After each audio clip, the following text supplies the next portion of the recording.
I am Erica, 32, a therapist in Boston with a life that looks perfect from the outside.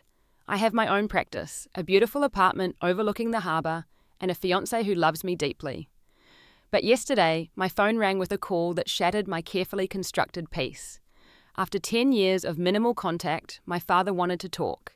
Not to apologise for destroying our family, but to ask me to care for my mentally ill mother and the aunt he left her for. The audacity of his request still has me reeling. Before I tell you my story, let me know where you are watching from and subscribe for more stories about family betrayal and healing. Growing up in suburban Philadelphia, I believed we were the perfect American family. Our 2-story colonial house with the white picket fence and blooming hydrangeas in spring was the envy of the neighborhood. My father, James, was a respected cardiac surgeon at Philadelphia General Hospital. He had a commanding presence, tall with salt and pepper hair, even in his 30s, and a smile that made everyone feel like they were the most important person in the room. At community barbecues and hospital fundraisers, people gravitated toward him, hanging on his every word. My mother, Diana, was equally beloved, though in a quieter way. She had warm hazel eyes, honey blonde hair that she kept in a neat bob, and a gentle voice that could calm any crisis. She was the quintessential doctor's wife, volunteering at the hospital auxiliary, organising charity events, and somehow managing to have homemade cookies waiting when I came home from school. Looking back now with my therapist's training, I can recognise the signs of anxiety that always simmered beneath her perfect exterior. The way she would check and recheck the doors before bed, how she alphabetised the spice rack and colour-coded our family calendar. The slight tremor in her hands when my father was late coming home from the hospital. Then there was my Aunt Sarah, my mother's younger sister, by 4 years. Where my mother was soft and structured, Aunt Sarah was all sharp angles and spontaneity. She had the same honey blonde hair, but wore it long and often wild. She lived in the city, worked as a gallery curator, and always brought the most interesting gifts when she visited. For me, a collection of art books from around the world. For my mother, exotic teas or handcrafted jewellery. She was unmarried, which my grandmother frequently lamented, but to me she represented an exciting alternative to my mother's carefully ordered suburban existence. Our family traditions were sacred. Sunday dinners were non-negotiable, even if my father had to arrive late. He would walk in still in his dress shirt and tie sleeves rolled up and kiss my mother on the cheek before taking his place at the head of the table. Summer vacations meant 2 weeks at a lake house in Maine, where we would swim and hike during the day and play board games at night. Christmas was an elaborate affair with matching pajamas, a 10-foot tree, and my mother's secret recipe eggnog that made the adults laugh louder as the night went on. Aunt Sarah was a regular fixture at these gatherings, sometimes bringing a boyfriend, but more often arriving alone, with stories of her latest gallery opening or weekend trip to New York. My mother always hugged her tightly as though trying to hold on to a butterfly that might fly away at any moment. As a child, I adored both my mother and aunt equally. My mother was comfort and security, the one who bandaged scraped knees and helped with homework. My aunt was adventure and possibility, taking me to art museums and teaching me to appreciate jazz music before I was 10. I never noticed how my father's eyes would linger on my aunt across the dinner table, or how my mother's smile would tighten slightly when he laughed too hard at Sarah's jokes. By my teenage years, I was too absorbed in my own world to pay attention to the subtle undercurrents in our family. I was a good student, involved in debate club and volunteer work at a local crisis centre. This last activity sparked my interest in psychology, in understanding the human mind and helping people through their darkest moments. The irony that I would soon need these skills for my own family was lost on me then. The summer before college, my parents threw me a graduation party in our backyard. Relatives and neighbours mingled on the patio, while my father grilled steaks and my mother ensured no glass was ever empty. Aunt Sarah arrived late, stunning in a blue sundress, and I noticed my mother stiffen slightly before forcing a smile. At the time, I attributed it to my mother's perfectionism, being irritated by Sarah's casual relationship with time. I left for the University of Pennsylvania that fall, just a short drive from home, but far enough to feel independent. I chose psychology as my major, fascinated by the complexities of the human mind. When I called home, my mother sounded happy telling me about her garden club and the new recipe she was trying. My father was often too busy to come to the phone, but my mother assured me he was proud of me. Thanksgiving of my freshman year was the last time our family felt whole. We gathered around the dining room table, the good china and silver laid out perfectly. My father carved the turkey, while my mother and Aunt Sarah brought out side dishes. There was laughter and warmth, and when we went around the table, saying what we were thankful for, my father said, "Having my 3 beautiful women together." I returned to campus for the final weeks of the semester, completely unaware that by the time I came home for winter break, everything I knew about my family would be shattered beyond repair. When I came home for winter break after my first semester at college, I immediately sensed something was wrong. Our house, usually decorated to perfection, with twinkling lights and garlands by December, first had only a half-hearted wreath on the door. Inside, my mother was sitting at the kitchen island, still in her bathrobe, at 3 in the afternoon, staring at her untouched tea. "Mom?" I asked, dropping my bags in the hallway. "Are you sick?" She looked up at me with red-rimmed eyes. "Erica, sweetheart, I did not hear you come in." Her voice was flat, lacking the usual enthusiasm that accompanied my homecomings. "Where is Dad?" I asked, looking around the unusually quiet house. "Hospital emergency," she replied, but something in her tone made me doubt this explanation. My father often worked long hours, but my mother had always accepted this with graceful understanding. The bitterness I heard now was new. Over the next few days, my father remained conspicuously absent. When he did come home, it was late at night and he would leave before dawn. My mother alternated between periods of frantic cleaning and long hours spent in bed. When I asked what was wrong, she would say, "Nothing, sweetheart, just tired." I called Aunt Sarah, hoping she might provide some insight into my mother's condition, but my calls went straight to voicemail. This was unusual. Sarah had always been responsive, often texting me funny memes or recommendations for books she thought I would enjoy. Her silence was concerning. One evening, while my mother was napping, the house phone rang. My father had forgotten his cell phone on the counter, and it began buzzing simultaneously. Thinking it might be the hospital with an emergency, I picked up his phone to bring it to him. And that is when I saw the text message preview on the screen. "Miss you already. Last night was amazing. Can't wait until we can be together properly. Love, S." My stomach dropped as the pieces began fitting together in my mind. The S could only be Sarah, my aunt, my mother's sister. When my father came home that night, I confronted him in his study. My hands were shaking, but my voice remained steady as I asked, "Are you having an affair with Aunt Sarah?" I expected denial, outrage, perhaps even shame. What I got was something far worse. He looked at me with clinical detachment as though I was a particularly interesting patient case rather than his daughter. "I did not want you to find out this way," he said, leaning back in his leather chair. "Your mother and I have been having problems for years. Sarah understands me in a way Diana never has."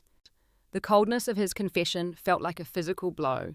No remorse, no acknowledgement of the betrayal, not just of his wife, but of our entire family unit. "How long?" I managed to ask. "It started about 2 years ago," he said as casually as if discussing a golf game. "We tried to fight it, but some connections cannot be denied.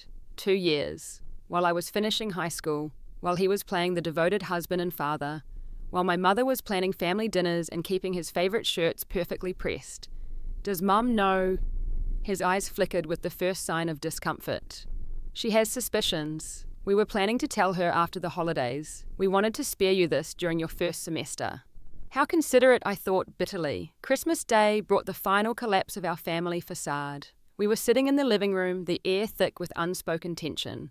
My mother had made her traditional breakfast casserole, but none of us had eaten much. The presents under the tree remained untouched. My father cleared his throat. "Diana, Erica, I have something to tell you both." My mother looked up, her face already crumpling as if she knew exactly what was coming. "I am moving out today. Sarah and I—" He paused, having the decency to look at least slightly uncomfortable. "We are going to be together. We have purchased a house in Bryn Mawr. Bryn Mawr, just 20 minutes away. Close enough to be a constant reminder, far enough to be a separate life." My mother made a sound I had never heard before, something between a gasp and a wail. She stood up, swayed slightly, and then collapsed back onto the couch. "Your sister," she whispered. "My own sister." I moved to my mother's side, putting my arm around her shoulders, feeling her body shaking with silent sobs. "I will continue to provide financial support," my father continued as though discussing a business arrangement. "And of course, I want to maintain my relationship with you, Erica." I looked at this man, this stranger wearing my father's face, and felt nothing but disgust. "Get out," I said quietly. He looked startled, as if he had expected us to respond reasonably to his unreasonable betrayal. "Erica, I know this is difficult, but we are still family." "Get out!" I screamed, this time my voice breaking. How dare you talk about family after what you have done? He left that afternoon taking only a suitcase of clothes and personal items. My mother did not come out of her bedroom to see him go. I sat with her as she alternated between sobbing and a frightening catatonic stillness. That night, I called the university housing office and arranged to transfer to Temple University for the spring semester so I could live at home. My mother needed me, and there was no one else. The months following my father's departure were a blur of responsibilities that no 20-year-old should have to bear. Our spacious colonial house, once a source of pride, became a monument to our broken family. Every room held memories that now felt tainted. The formal dining room where we had celebrated countless holidays. The kitchen where my mother had taught me to bake her famous apple pie. The living room where family photos still displayed our smiling faces, a cruel mockery of what we had lost. I took on the role of caretaker while trying to maintain my studies at Temple. The university was understanding, allowing me a reduced course load under the circumstances. Each morning I would wake up early to make sure my mother ate something before I left for classes. Most days she would barely touch the toast or oatmeal I prepared, but I kept trying. Diana, once the epitome of put-together suburban perfection, was unraveling before my eyes. Her honey blonde hair, previously maintained with regular salon appointments, grew dull and tangled. The woman who had never left the house without makeup now spent days in the same bathrobe, her face bare and blotchy from constant crying. The worst part was watching her mind begin to slip away. It started with excessive worry. She would call me multiple times during my classes, panicked that something terrible had happened because I had not answered immediately. She became convinced that neighbors were watching our house, judging her for being the woman whose husband left her for her own sister. "They are all talking about me," she would whisper, peeking through the blinds at the perfectly normal suburban street. I can hear them laughing. Financial reality hit hard when my father reduced his support to the minimum required legally. The house we could no longer afford went on the market, selling for less than its worth in a forced quick sale. I found us a small 2-bedroom apartment closer to Temple, a stark downgrade from the spacious home that had been my childhood sanctuary. Moving day was particularly difficult for my mother. As the movers packed up the furniture in boxes, she wandered from room to room, touching door frames and walls as if saying goodbye to an old friend. When we finally arrived at the apartment with its beige walls and worn carpet, she looked around with vacant eyes and said, "This is not my home. I worked part-time at a campus coffee shop between classes, coming home to find my mother exactly where I had left her, hours before staring at daytime television without really watching it. Some days were better than others. On good days, she might shower and help me prepare a simple dinner. On bad days, she would not speak at all, or worse, would talk rapidly about conspiracies involving my father and aunt. The first suicide attempt came 6 months after the move. I returned from an evening psychology lab to find her unconscious on the bathroom floor, an empty bottle of sleeping pills beside her. The note simply read, "I cannot live with this shame." The hospital psychiatric ward was cold and impersonal. My mother, looking small and fragile in the standard issue gown, was diagnosed with severe depression and the beginning signs of what they called psychotic features. The psychiatrist explained that the trauma of the betrayal had triggered underlying mental health conditions that had likely been dormant for years. "Has there been any history of mental illness in your family?" the doctor asked. I realized how little I knew. My mother had occasionally mentioned an uncle who was not right in the head, but mental health was not a topic openly discussed in our family. During this time, I saw my father exactly twice. The first was at the hospital after my mother's suicide attempt. He arrived in an expensive suit, looking tanned, and rested a stark contrast to my exhausted appearance after 24 hours in the emergency room. He spoke briefly with the doctors, wrote a check for expenses not covered by insurance, and left within 30 minutes. The second time was purely accidental. I was grocery shopping when I turned a corner and nearly collided with a shopping cart. Looking up, I found myself face to face with my father and Aunt Sarah. She was visibly pregnant, her hand resting protectively on her swollen belly. "Erica," my father said, his voice falsely bright. "How are you? How is your mother doing?" Before I could respond, Aunt Sarah spoke, her voice soft with what sounded like practiced concern. "We have been so worried. If there is anything we can do..." The audacity of her statement made my blood boil. "You have done enough," I said quietly, abandoning my half-filled cart and walking out of the store. That night, I began therapy for myself, recognizing that I needed support to process my own trauma while caring for my mother. My therapist, Dr. Kaplan, helped me understand that what I was experiencing was a form of complicated grief. I was mourning not just the loss of my family unit, but the loss of my identity as a daughter in that family. "You are carrying an enormous burden," she told me during one session. "It is important that you find ways to also care for yourself." This was easier said than done. Between classes work and caring for my increasingly unstable mother, there was little time for self-care. The only place I found solace was in my psychology studies, where I began to specialize in family trauma. The academic understanding of what was happening to my family provided a small sense of control in a situation where I felt completely powerless. After my mother's release from the hospital, things improved briefly. The medication seemed to help, and she began seeing a therapist of her own. For a few weeks, I dared to hope that we might find a new normal, that she might heal enough to reclaim some independence. Then came the news that broke her fragile recovery. My father and Aunt Sarah had welcomed a baby girl. They had named her Madison. The knowledge that she had been replaced not just as a wife, but now as a mother figure in my father's life was too much for Diana to bear. I found her in the bathtub, wrists cut, the water turned pink with her blood. This time there was no coming back to the apartment. The doctors recommended long-term psychiatric care, a phrase that felt like admitting defeat. The mental health facility where my mother was committed looked more like a college campus than a hospital with its brick buildings and well-maintained grounds. But the locked doors and security checkpoints were stark reminders of its true purpose. Winter Valley Psychiatric Center would become my mother's home for the foreseeable future. The day I signed the admission papers was the hardest of my life. At 21, I was making healthcare decisions for the woman who had once bandaged my skinned knees and checked my homework. The attending psychiatrist, a kind-faced woman in her 50s, explained that my mother's condition had progressed beyond what outpatient care could manage. "Your mother has developed what we call psychotic depression with paranoid features," she explained gently. "The combination of the emotional trauma, existing anxiety disorder, and genetic predisposition has created a perfect storm." I nodded numbly, signing where indicated. The guilt was overwhelming, even though logically I knew institutionalization was the safest option. My mother had become a danger to herself, and I could not provide the 24-hour supervision she needed. "You are making the right decision," the doctor assured me, as if reading my thoughts. "This is not abandonment. This is getting her the help she needs." As they led my mother to her room, she turned back to look at me. For a brief moment, clarity shone in her eyes. "It is not your fault, Erica," she said.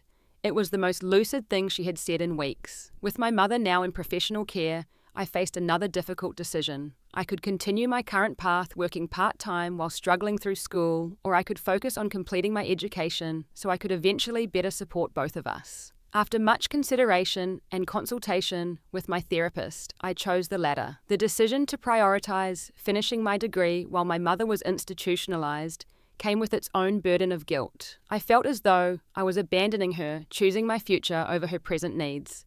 But as Dr. Kaplan helped me understand, I could not effectively help my mother if I destroyed myself in the process. An unexpected ally emerged during this time. My grandmother, my father's mother, had been largely absent since the divorce. I had assumed she had taken her son's side in the family rupture. I was proven wrong when she showed up at the psychiatric facility during one of my visits. Eleanor Williams was a formidable woman in her 70s, with perfectly coiffed silver hair and the same commanding presence as my father. But where his charisma had revealed itself as shallow charm, hers was backed by genuine strength of character. "I did not raise my son to behave this way," she said, without preamble, sitting beside me in the visiting room. "What he has done to Diana is unforgivable." Her support, both emotional and financial, became invaluable. She established a fund to help cover the considerable costs of long-term psychiatric care that insurance did not cover. When I expressed surprise at her generosity, she fixed me with a stern look. "Family takes care of family, Erica. Real family, not the mockery your father has created." My father, meanwhile, refused to contribute beyond what was legally mandated. When I approached him about the additional costs of specialized treatments that might help my mother, he responded with clinical detachment. "The basic care is adequate," he said during one of our rare phone conversations. "I have my own family to support now." His words felt like a knife twisting in my chest. I was no longer part of his own family. To cover my own expenses and contribute to my mother's care, I took on multiple jobs while finishing my undergraduate degree. I worked at the university library during the day, waited tables at night, and tutored fellow students on weekends. Sleep became a luxury I could rarely afford. Occasionally, I would encounter my father and Aunt Sarah around town. Philadelphia, despite its size, sometimes felt like a small town, especially within certain social circles. I would spot them at a restaurant or at the shopping mall, Aunt Sarah pushing a stroller, my father carrying shopping bags. They looked like any normal happy family, which made the sight of them all the more painful. Each encounter left me shaking with a mixture of grief and rage. Here was my father living his new life without consequence, while my mother's mind had shattered under the weight of his betrayal. Here was my aunt, who had once been like a second mother to me, now actually becoming a mother to my half-sibling. A sibling I had never met. Despite these personal challenges, or perhaps because of them, I excelled academically. My professors noted that I had a natural gift for understanding psychological trauma and its impacts. My senior thesis on betrayal trauma and its effects on family systems received departmental honors. The irony that my academic success was built on the ruins of my own family was not lost on me. Visiting my mother became a weekly ritual. The 2-hour visits were often painful. Some days she would be heavily medicated, her words slurred and thoughts disjointed. Other days her paranoia would be in full force, and she would accuse me of conspiring with my father and aunt. On rare occasions, I would glimpse the mother I had known in a smile or a familiar gesture. The doctors were not optimistic about her prospects for recovery. "Your mother's condition has become treatment-resistant," the lead psychiatrist explained during one of our consultations. "We can manage her symptoms, but a full return to her previous level of functioning is unlikely." This brutal reality forced me to adjust my expectations and hopes. I began to measure success in small victories: a day without a panic attack, a coherent conversation about a television show, a genuine smile when I brought her favorite flowers. As I completed my psychology degree with a specialization in family trauma, I made the decision to pursue graduate studies in Boston. The distance would make regular visits more difficult, but Boston offered both excellent academic opportunities and a fresh start away from the constant reminders of my family's implosion. The day I graduated, neither my father nor aunt attended the ceremony. My grandmother sat proudly in the audience along with 2 friends who had been my emotional support through the darkest times. After the ceremony, I visited my mother, bringing my cap and gown to show her. She looked at me with vacant eyes and asked, "Are you the new nurse?" That night I cried until there were no tears left. Then I packed my car for the move to Boston, ready to begin the next chapter of my life, carrying both my ambitions and my wounds with me. Boston represented more than just a new city. It was a clean slate, a chance to define myself beyond the tragedy that had consumed my family. My small studio apartment in Cambridge was a far cry from the spacious colonial of my childhood, but it was mine, paid for with my graduate assistantship and part-time counselling work at a community centre. The city embraced me with its brick buildings, winding streets, and sense of history. There was something comforting about living in a place where the past and present coexisted so visibly. Perhaps because I was struggling to reconcile my own past with my present. Graduate school was demanding but fulfilling. I threw myself into my studies, focusing on trauma recovery and family systems. My professors noted that I brought unusual insight to case discussions, though none knew the personal experiences that informed my perspectives. I chose to keep my family history private, not out of shame, but as a boundary between my professional development and personal pain. 6 months into my time in Boston, I met Nicholas at a psychology department mixer. He was completing his PhD in neuropsychology, studying the brain's response to emotional trauma. Tall with dark curly hair and kind eyes behind wire-rimmed glasses, he had a quiet confidence that immediately drew me in. Our relationship developed slowly. My experience with my parents had made me wary of intimacy, afraid of both betrayal and abandonment. Nicholas was patient, never pushing, but always steady in his affection. On our 5th date, I finally told him about my mother's institutionalization and my father's betrayal. We were walking along the Charles River, the autumn leaves creating a carpet of red and gold beneath our feet. I spoke without looking at him, afraid to see judgment or worse, pity in his eyes. When I finished, he stopped walking and gently turned me to face him. "Thank you for trusting me with your story, he said simply. "It helps me understand why you are such a remarkable person. Not broken, not damaged, remarkable." In that moment, I felt the first crack in the protective wall I had built around my heart. While building this new life, I maintained weekly phone calls with Winter Valley, getting updates on my mother's condition. The staff knew me by name, always taking time to provide detailed reports, even though I was hundreds of miles away. My grandmother, now in her early 80s, but still sharp as ever, visited my mother monthly and called me afterward. She asked about you today. Eleanor would sometimes say, giving me a small flame of hope to nurture. My mother had stabilized in the controlled environment of the facility, but the doctors were clear that she would likely need institutional care for the rest of her life. The combination of psychotic depression, paranoid delusions, and the cognitive impacts of her suicide attempts had created a condition resistant to even the most advanced treatments. I accepted this reality, gradually moving from denial to anger to a sort of bittersweet acceptance. The mother I had known was largely gone, but in her place was a woman who still deserved dignity, care, and whatever quality of life could be provided. My contact with my father during these years was minimal, limited to necessary discussions about my mother's care and financial arrangements. He had set up an account that automatically transferred his court-mandated contribution to the facility each month. Beyond that, he showed little interest in Diana's condition or treatment. As for Aunt Sarah, she had become a ghost in my life, a figure I never spoke to directly, but whose presence I could not escape. Through rare conversations with mutual family friends, I learned that she had fully embraced her role as Madison's mother and my father's wife. They had officially married in a small ceremony 2 years after leaving my mother. My half-sister Madison was now a toddler, growing up without knowing she had an older sister. Sometimes I would wonder about her, this innocent child born from betrayal. Did she have my mother's honey blonde hair? My father's confident smile? I had no photographs, no way of knowing what she looked like or what kind of child she was becoming. In Boston, I gradually built what therapists often call a chosen family. Nicholas became the cornerstone, but there were others. Amara, a fellow graduate student from Nigeria who shared my dedication to trauma work. Jackson and his partner David, my neighbors who insisted on weekly dinner gatherings. Professor Winters, who became both mentor and mother figure, guiding my academic growth with wisdom and warmth.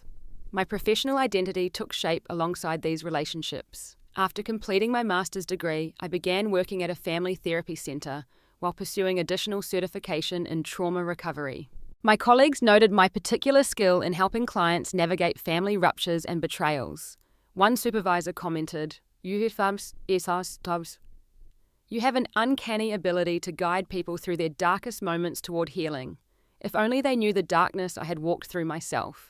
Self-care became non-negotiable in my life, a lesson learned from watching my mother's decline. I maintained my own therapy, practiced yoga, and found solace in painting, a hobby I had abandoned in the chaos following my father's departure. Each small act of care felt like reclaiming a piece of myself that had been lost. 8 years passed in this rhythm of growth and healing. By 30, I had established my own small therapy practice, specializing in family trauma, published articles in professional journals, and even begun speaking at regional conferences. Nicholas and I had moved in together, sharing a brownstone apartment with a small balcony garden and a cat named Freud. When Nicholas proposed on a snowy evening in Harvard Yard, going down on one knee despite the cold ground, I said yes without hesitation. The engagement ring, a vintage sapphire that had belonged to his grandmother, symbolized not just our future together, but my journey toward trusting in love again. As we began planning a small wedding, I faced the question of my father's role, or lack thereof. Nicholas gently suggested that inviting him might provide closure. I considered it briefly before realizing that his presence would reopen wounds rather than heal them. "My real family will be there," I told Nicholas. "The people who have supported me, who have helped me rebuild." He nodded, understanding as always. "Those are the people who deserve to stand with us." Life had found a new equilibrium, not perfect but stable. I had learned to carry my history without being crushed by it, to help others because of my wounds, rather than despite them. I had created a life my 20-year-old self, terrified and overwhelmed in that small apartment with my crumbling mother, could never have imagined. Then came the phone call that threatened to collapse everything I had built. My father's number rarely seen on my caller ID, his voice older, but still carrying that authoritative tone I remembered from childhood. "Erica, we need to talk. It is about Sarah and your mother. I need your help." When my father's name appeared on my phone that Tuesday afternoon, I almost did not answer. In recent years, our communication had been limited to terse emails about my mother's care. The sound of his voice after so much time sent me straight back to that Christmas day when he had shattered our family with his clinical detachment. "Erica," he said, his tone carrying an unfamiliar note of desperation. "Thank you for picking up." I remained silent, waiting. Years of therapy had taught me the power of the pause, the importance of not rushing to fill uncomfortable silences. "I would not call if it were not important," he continued. Sarah has been diagnosed with early onset dementia at 45. The news hit me with unexpected force. Despite everything, I had not wished such a cruel fate on the woman who had once been my beloved aunt. I am sorry to hear that, I said carefully, but I do not understand why you are calling me. His sigh carried through the phone, heavy with a weariness I had never associated with my confident, borderline arrogant father. The progression is rapid. The doctors say she might have only a few years of cognitive function left. I am 64 now, Erica, approaching retirement. I cannot manage both Sarah's care and continue to support your mother's treatment. I felt a cold dread spreading through my chest as I anticipated what was coming next. I need your help, he said. Sarah needs specialized care and I cannot be in 2 places at once. I was thinking perhaps your mother could come live with you. You are a mental health professional now. Surely you would be equipped to handle her condition. The audacity of his request left me momentarily speechless. After 10 years of minimal involvement in his ex-wife's care, after destroying her mental health through his betrayal, he was now asking me to take on the burden he had created. Let me be clear, I finally managed to say, my voice shaking with controlled anger. You want me to take in my mother, who requires professional psychiatric care, so you can focus on the woman you left her for, the woman who was her sister. When you put it that way, it sounds terrible, he said defensively. But this is about family responsibility, Erica. No matter what happened between us adults, we are still family. Family responsibility, I repeated incredulous. Where was your sense of family responsibility when you were having an affair with your wife's sister? Where was it when you refused to contribute to mother's specialized treatments, when you missed every single one of my graduations? There was a pause. I understand you are angry. You have every right to be, but Sarah is dying, Erica. Her mind is slipping away piece by piece, and she wants to make amends before she cannot remember who any of us are. I closed my eyes, trying to center myself. The irony was almost too much to bear. My mother's mind had been the first casualty of their affair, and now Sarah was facing a similar fate through cruel biological chance. I need time to think, I said finally. This is not a simple request. Of course, he replied, sounding relieved that I had not immediately hung up. There is one more thing. Madison would like to meet you. She knows she has an older sister.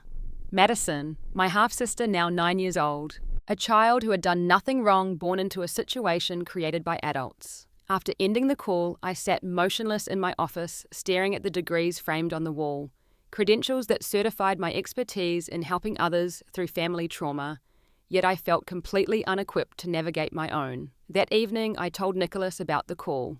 We were preparing dinner together in our small but efficient kitchen, the normalcy of chopping vegetables and simmering pasta sauce, a stark contrast to the chaos my father's request had unleashed in my mind.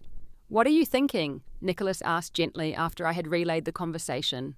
I am thinking that the universe has a twisted sense of humor.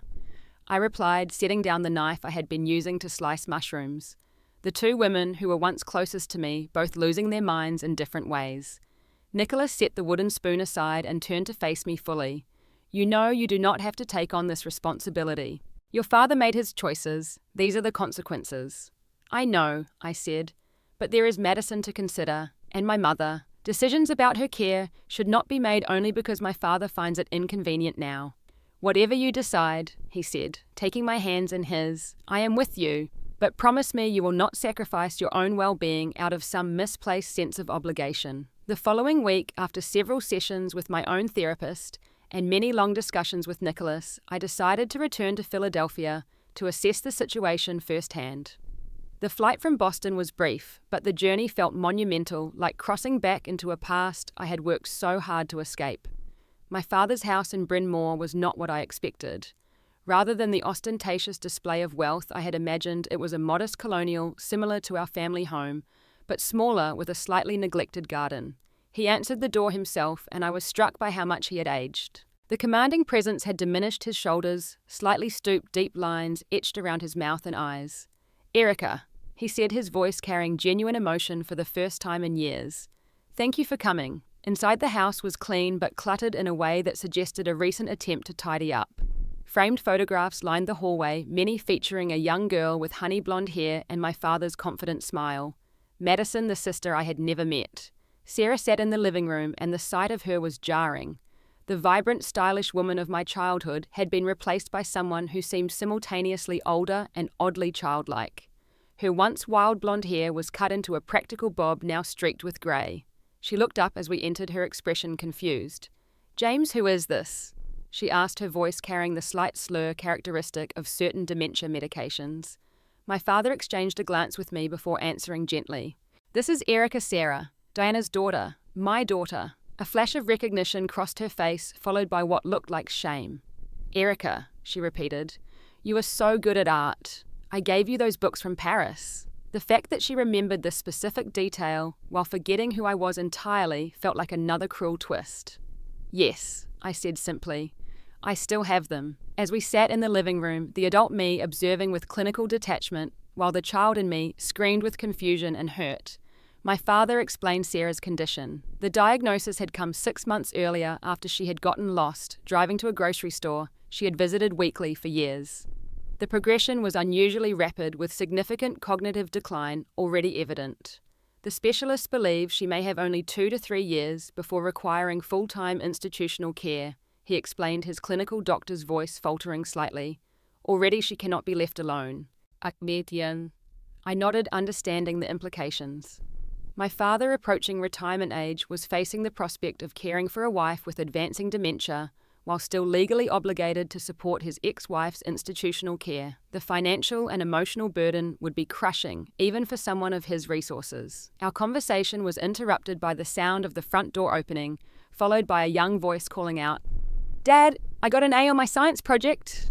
Madison bounded into the room, a whirlwind of energy, in jeans and a soccer jersey, her backpack slung carelessly over one shoulder. She stopped abruptly when she saw me, her eyes widening. "Are you Erica?" she asked directly, with none of the hesitation an adult might have shown. "I am," I replied, struck by how much she resembled both my mother and aunt at once. Cool, she said, dropping her backpack on the floor. "Dad says you help people who are sad or scared feel better. That is what I want to do too." In that moment, looking at this innocent child who shared my blood, but none of my history, I felt something shift inside me. Madison was not responsible for the choices our parents had made.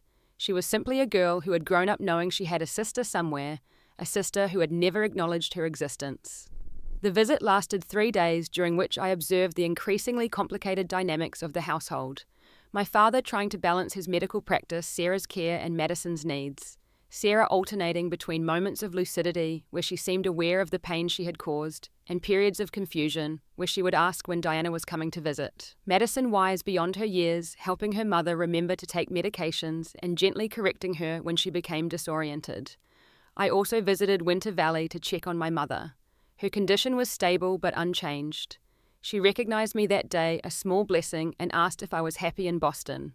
When I mentioned Nicholas and our engagement, she smiled vaguely and said, "That is nice, dear," before returning to the craft project she had been working on. The staff confirmed what I already knew: she would need continued institutional care indefinitely. On my last evening in Philadelphia, after Madison had gone to bed, my father and I sat in his study. The room was lined with medical texts and journals reminiscent of the study in our family home, but there was a makeshift quality to it, as if he had never fully settled in this new life. "I know I have no right to ask anything of you," he said, looking older than his years under the soft lamplight. "What happened, the choices I made, I know the damage they caused." It was the closest thing to an acknowledgement of wrongdoing I had ever heard from him. Not quite an apology, but a recognition of harm done. "I cannot take my mother in," I said firmly. "She needs professional care that I cannot provide even as a therapist. And I will not uproot my life, my practice, my relationship to solve a problem you created." He nodded, accepting this boundary without argument. "I understand. But," I continued, "I will help find appropriate care solutions for both Sarah and my mother. I have professional connections, knowledge of the system. I will use those to ensure they both receive the care they need." Relief washed over his face, making him look momentarily like the father I remembered from childhood. "Thank you, Erica. I am not doing it for you," I clarified. "I am doing it for them, and for Madison." As I flew back to Boston the next day, I felt a strange mixture of emotions. The visit had reopened wounds I thought had long since scarred over, but it had also provided a new perspective. I saw my father not as the villain of my story, but as a flawed human facing the consequences of his actions. I saw Sarah not as the woman who stole my mother's husband, but as someone confronting her mortality while her mind betrayed her. and I had met Madison the innocent result of choices made long before her birth. None of this excused what they had done or erased the damage caused, but it complicated the narrative I had constructed. As a therapist, I knew the danger of simplistic stories of casting people as heroes or villains without acknowledging their humanity in all its messy complexity. Back in Boston, Nicholas greeted me with open arms and no judgment. "So what happens now?" he asked, as we sat on our small balcony watching the city lights shimmer against the darkening sky. "Now," I said, taking his hand, "we move forward, on our terms." The weeks following my return from Philadelphia were a whirlwind of activity. With Nicholas's unwavering support, I began researching options for both my mother and Aunt Sarah. My professional network proved invaluable.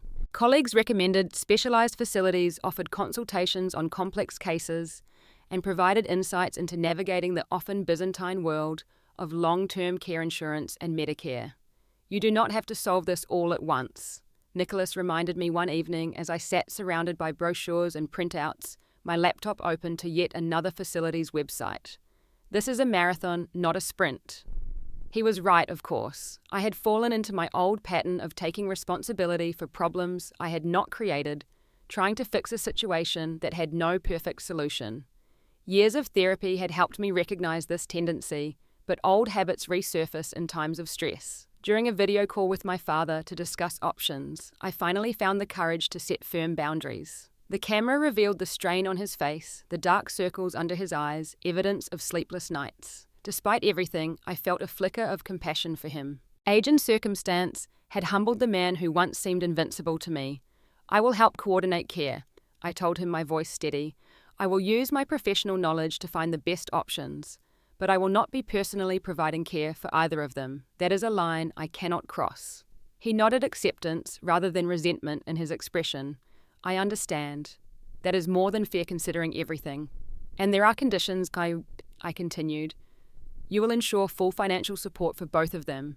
I know your resources are not unlimited, but this is your responsibility."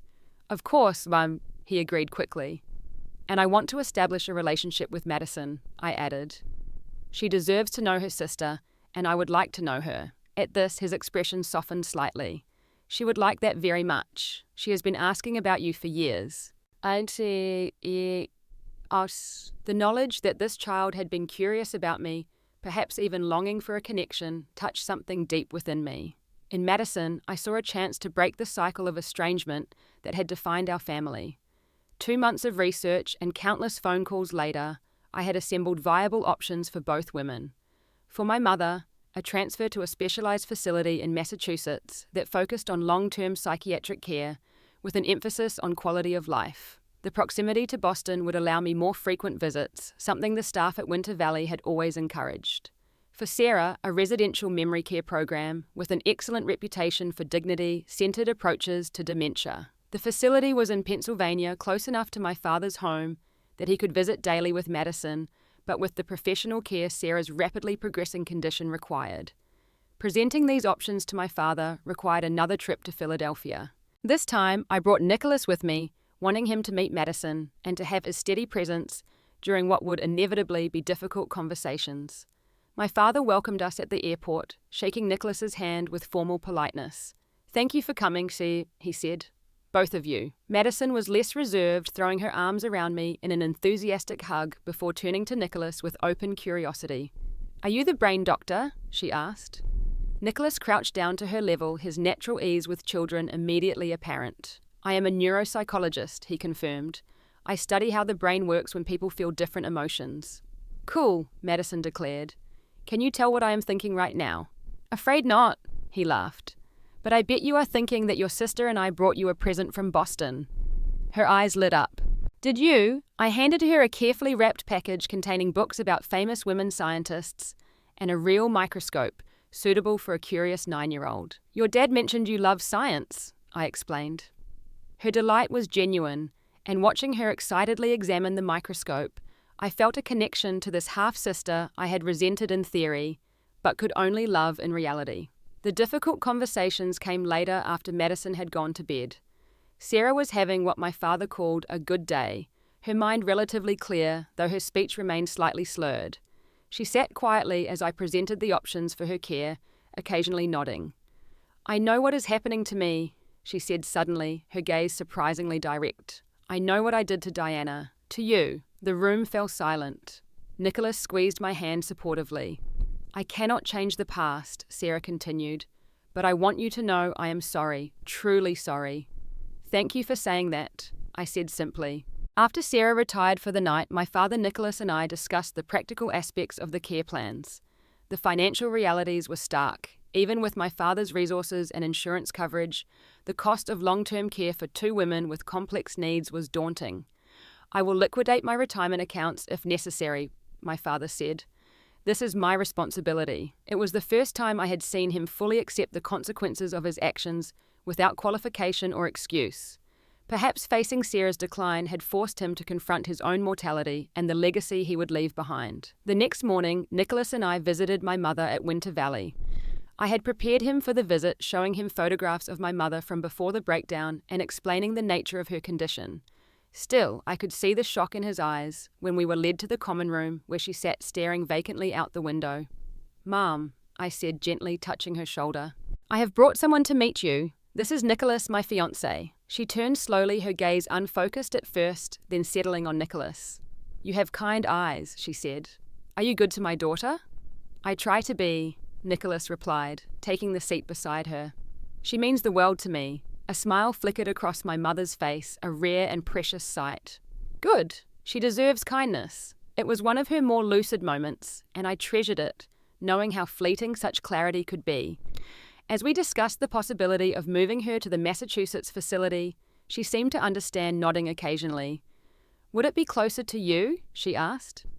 "Yes, Mom. I could visit more often." She reached for my hand, her fingers thin, but her grip surprisingly strong. "Then I would like that." The visit ended with a promise to return soon. As we walked to the car, Nicholas put his arm around my shoulders. "She is still in there," he said. "Underneath everything, she is still your mother." "I know," I replied. "That is what makes this both easier and harder." The final confrontation with my father came that evening after we had returned to his house. Madison was at a friend's for a sleepover, and Sarah had gone to bed early, leaving the three of us alone in the kitchen. Nicholas had offered to give us privacy, but I wanted him there, a reminder of the healthy future I was building. "Before we finalize these arrangements," I said to my father, "there is something I need to say." He set down his coffee cup, bracing himself visibly. "All right. What you did destroyed our family. It broke Mom's mind and forced me to grow up overnight. For years I have carried the burden of your choices. I have paid the price for your betrayal financially and emotionally." He did not interrupt or defend himself, just listened with his head slightly bowed. "I am helping now, not because I have forgiven you, but because it is the right thing to do. For Mom, for Sarah, and for Madison. But I need you to acknowledge fully and without qualification the harm you caused." My father was silent for a long moment. When he finally spoke, his voice was thick with emotion I had never heard from him before. "I destroyed everything good in my life because of selfishness. I told myself it was love, that Sarah and I could not help our feelings. But the truth is, I made choices. Choices that hurt Diana beyond repair. Choices that forced you to become a parent to your own mother when you were barely an adult yourself." He looked up, meeting my eyes directly. "I am deeply, profoundly sorry, Erica. I know those words cannot undo the damage, but they are true. It was not a perfect apology. It could not erase the years of pain. But it was honest, and in that moment it was enough." The arrangements proceeded quickly after that. Within a month, my mother was transferred to the Massachusetts facility, where she settled in with minimal disruption. Sarah was evaluated by the Memory Care Center and accepted into their program scheduled to begin after a brief transition period. During those weeks, I began building a relationship with Madison through video calls and weekend visits. Her resilience and curiosity reminded me of myself at that age before tragedy had reshaped my understanding of family. I was determined that she would not carry the weight of our parents' choices as I had. "Will you come back for Christmas?" she asked during one of our calls. "Dad says we could all have dinner together. You, Nicholas, and Grandma Eleanor too." The invitation represented a complexity I was not sure I was ready for. A holiday gathering with my father, his second wife, who had been my mother's sister and my half-sister, while my mother remained institutionalized. Yet looking at Madison's hopeful face on the screen, I could not bring myself to refuse outright. "Let me think about it," I said. Nicholas and I are planning our wedding for spring, so we have a lot to organise. I could help, she offered eagerly. Could I be in your wedding? Not like a little flower girl, but maybe something more grown up.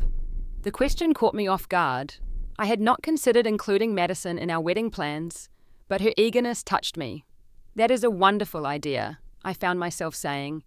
Every bride needs a junior bridesmaid. Her smile was worth any complications this might create. As the care arrangements were finalised, I had one last task to complete before returning to Boston. I asked my father for a private meeting with both my mother and Sarah. He was hesitant, concerned about how such an encounter might affect both women, but eventually agreed to arrange it. The meeting took place in a private room at Winter Valley before my mother's scheduled transfer. Sarah, having one of her increasingly rare good days, sat nervously in a chair near the door as if planning a quick escape. My father waited outside, respecting my request for privacy.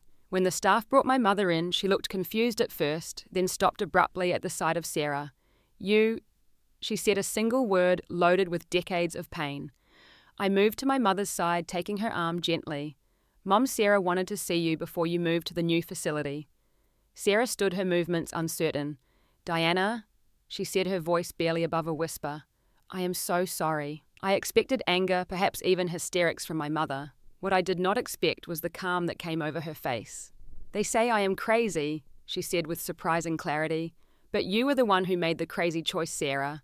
You threw away a sister for a man. Sarah flinched as if struck. I know, she said. I cannot undo it. No, you cannot, my mother agreed. Then to my astonishment, she added, I hear you are sick now too, in your mind like me. Sarah nodded, tears streaming down her face. Different, but yes, I am losing myself piece by piece. My mother considered this, then did something I will never forget. She reached out and took Sarah's hand. Not in forgiveness exactly, but in a moment of recognition between two women facing the loss of self in different ways. We were sisters once, my mother said. Before everything.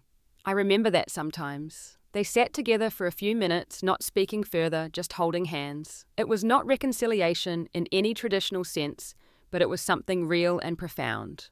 A recognition of shared humanity beneath the pain and betrayal. As I drove to the airport the next day, I felt a weight lifting. Not the complete release of all burdens, but the lightening that comes with finding a way forward that honours both justice and compassion.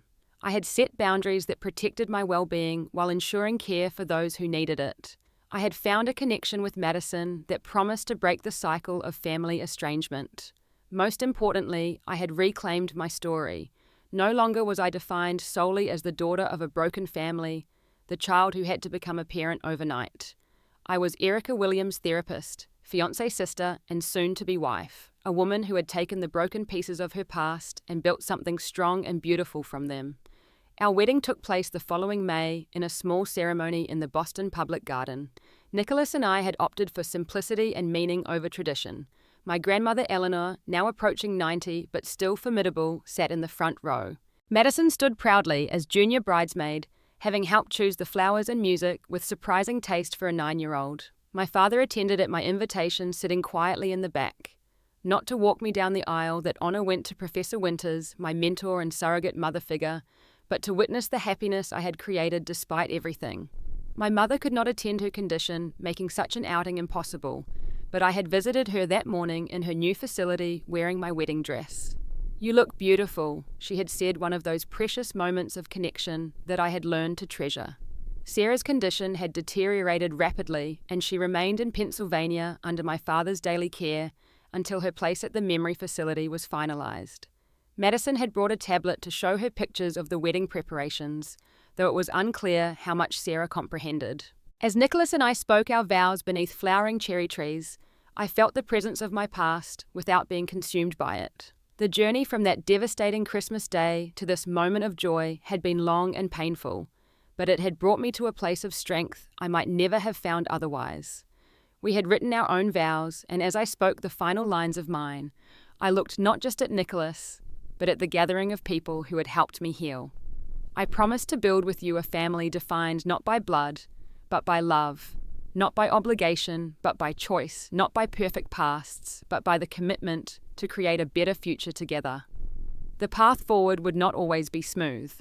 There would still be difficult days visiting my mother, complicated holidays, navigating new family dynamics, and the ongoing responsibility of ensuring proper care for two women whose minds were slipping away in different ways. But I was no longer carrying these burdens alone or letting them define me. In the end, forgiveness was not about absolving those who had hurt me. It was about freeing myself from the prison of resentment. It was about acknowledging the pain while refusing to let it dictate my future. It was about breaking cycles rather than perpetuating them. As Nicholas and I walked back down the aisle as husband and wife Madison skipping ahead of us, throwing rose petals, despite having been instructed to do so during the processional, instead, I felt a deep sense of peace. Not the false peace of forgetting or denying, but the true peace that comes from integrating all parts of one's story into a whole that makes sense, even if it is not the story one would have chosen. Have you ever had to set boundaries with family members who hurt you? Did you find a way to protect yourself while still showing compassion? Share your experiences in the comments below. And if my story resonated with you, please subscribe for more reflections on family healing and building a life after betrayal. Remember that your past does not define your future, and sometimes the most beautiful growth comes from the most painful soil. Thank you for listening to my story, and I wish you strength on your own journey toward healing.